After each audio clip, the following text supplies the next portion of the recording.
Hey guys, if you struggle with tilting, giving up, pessimism, or any other aspect of a negative or weak mentality in Valorant, you will greatly benefit from my new mentality course on Patreon. You can find that link in the top description below. I cover all of those topics of mentality and much more. It's about a 2-hour video.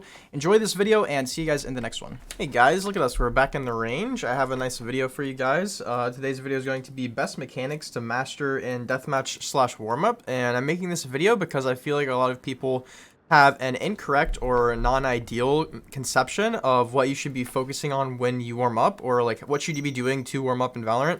And I feel like a lot of people get to a point, because I know that I've gotten to this point before, where you really just kind of have your warm up and you just kind of do it mindlessly, right? You're just doing it without really thinking, and you're not really understanding what you're really trying to improve in the first place. And isn't that really what warm up is for? Isn't that really what training is for?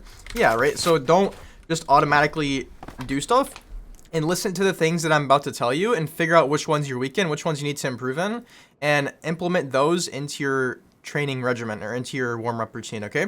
So the first thing, these are not in any particular order. Again, some of these for you guys might be, you might have weaknesses in these more than others, but I'm just listing off all the things I can really think of that you might need to be improving on, that you can actually improve on outside of playing comp, okay? So the first thing is crosshair placement. This is definitely higher up on the list, so if you're weak at this is definitely something you're going to want to improve. You know, aim is a big aspect of this game. Crosshair placement, for those of you guys that don't know, is placing your crosshair at headshot level. And always, it's not just that, it's also kind of like, so, you know, lower ranked players, if they're holding this angle, might look at the wall here, like trying to think, is there an enemy here, while they're like thinking about something else. But really, you want to have the crosshair here. You want to have your crosshair where the enemy's head is going to be, not at the wall. You're not trying to aim at the person through the wall, right? And this needs to be self-correcting throughout every second of the game, right? So like, you know, if you're peeking like this, you need to move your crosshair accordingly, right? Whenever you're peeking, you don't want your crosshair to be going into the wall like this, because this is just bad crosshair placement, right? And then again, if you're coming up here, if you think there's someone gonna be up here, you can preempt this just kind of slightly. Again, adjust your crosshair placement accordingly. If this is high ground, place your crosshair at headshot level. Headshot level here is just about like this, but if you have that same level here, you're aiming at their feet, right? So you really want to adjust. So you can practice this in Deathmatch, you can practice this in the range. It's probably gonna be best to practice in Deathmatch just because you're playing other people, you're playing on all the different maps in the game, and you know, that's gonna really help you build that quickly. You just need to really think, am I aiming at headshot level, and I need to be updating it frequently. Whenever I'm peeking something, am I at headshot level? Am I aiming at where their head's gonna be, right? And I think that's the second point, is really where most people struggle with that. So moving on, excuse me. We have peeking styles / unpredictability. This kind of also ties into counter strafing, or, you know, being unpredictable whenever you're in fights, right? So you go.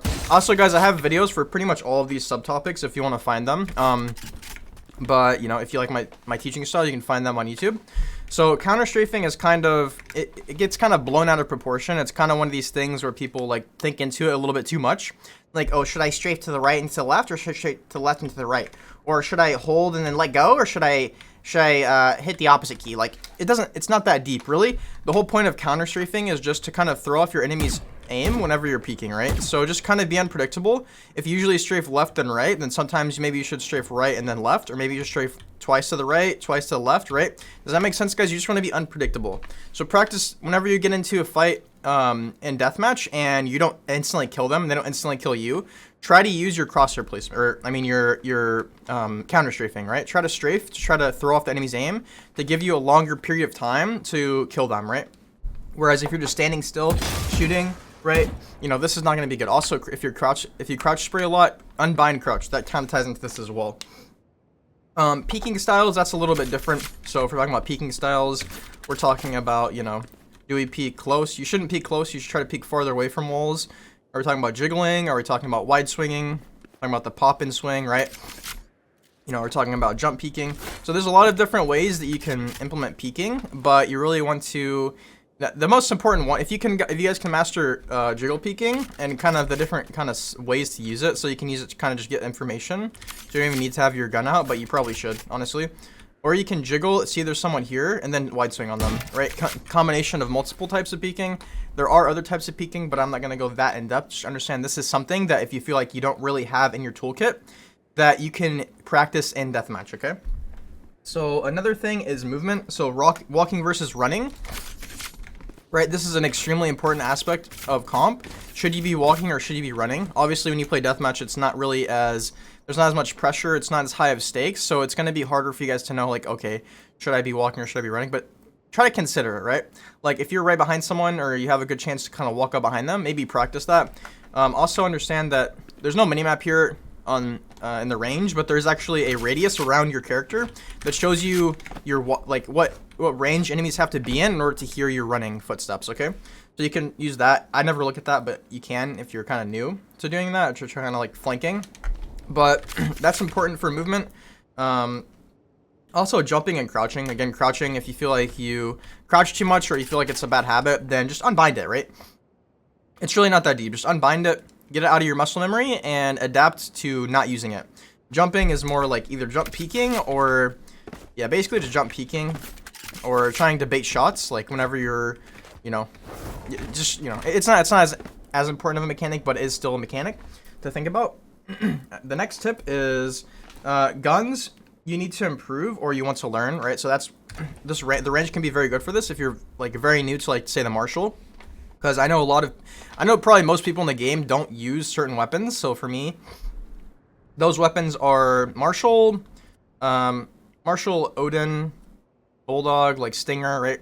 If I wanted to, for some reason, just pick up the Marshall and become really good at it, you would come into the range, you'd come into Deathmatch, and you'd just practice hitting heads, right? Like, this is just what you do.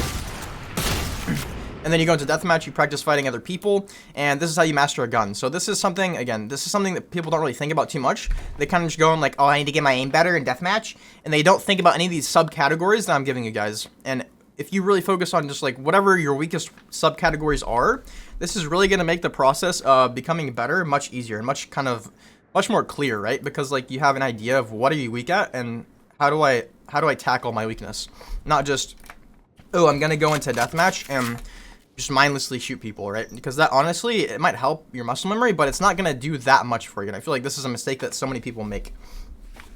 Next, and lastly, we have practice raw aim and aim trainers. So I put this one last because, again, I think this is probably the most common way that people approach warm-ups or aim training, which is just practicing your raw aim, right? So you're like, oh, I'm going to go into the range and practice my aim. I'm going to go into deathmatch, practice my aim. I'm going to play some aim lab, practice my aim, right? That's great, but again, there's more to practicing your aim than just, oh, I'm practicing my aim. Like, figure out your weaknesses within aim, because raw aim is very complex, right? You have your flicking, you have your tracking, you have crosshair placement, you have all these things like that you can practice in, especially in aim trainers. So figure out where you're weak at and figure out what you need to be improving. So again, and also understand there's a difference between practicing raw aim and aim trainers and playing DM, okay? Because DM you can practice crosshair placement, you can really get your aim good, but there's a difference between practicing other mechanics like flicking, tracking, and like, you know, playing deathmatch, right? So just understand what the differences are and when you should be ideally playing either, right? So hopefully this video is helpful. Again, go back, figure out which one of these categories or which multiple ones of these categories are your weaknesses, and start practicing, okay? Good luck, guys. Let me know if you have any questions, and I'll see you guys in the next one. Peace.